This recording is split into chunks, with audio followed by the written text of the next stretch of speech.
কলকাতার সরস্বতী পুজো দেখে তো মন ভরল না, তাই আজ সকাল সকাল বেরিয়ে পড়েছি কালনা যাওয়ার জন্য। আজ আমি একাই বেরিয়ে পড়েছি, সুমনের কাজ থাকায় ও আসতে পারেনি।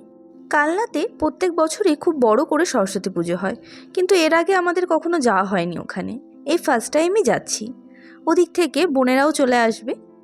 আমি হাওড়া থেকে কাটোয়া লোকালের ট্রেনে উঠে পড়লাম। ট্রেন থেকে বাইরের সর্ষে ক্ষেতগুলো দেখতে কি সুন্দর লাগছে।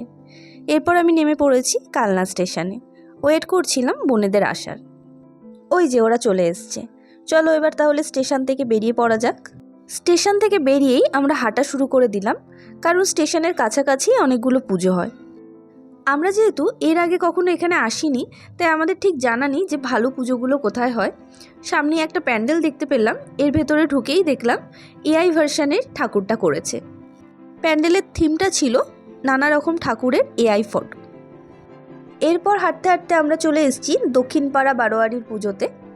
এখানে প্যান্ডেলের থিমটা ছিল কংক্রিটের শহরে হারিয়ে যাওয়া শৈশব। খুব সুন্দর হয়েছিল এখানে প্যান্ডেলটা দেখে আমাদের ছোটোবেলার স্মৃতিগুলো মনে পড়ে গেল। ভেতরে একটা জ্ঞানবৃক্ষও বানানো হয়েছিল। আরও অনেক সুন্দর সুন্দর প্যান্ডেল হয়েছে কালনাতে। সবটাই একটা ভিডিওতে শেয়ার করা পসিবল হলো না, এর আমি একটা নেক্সট পার্ট নিয়ে চলে আসবো।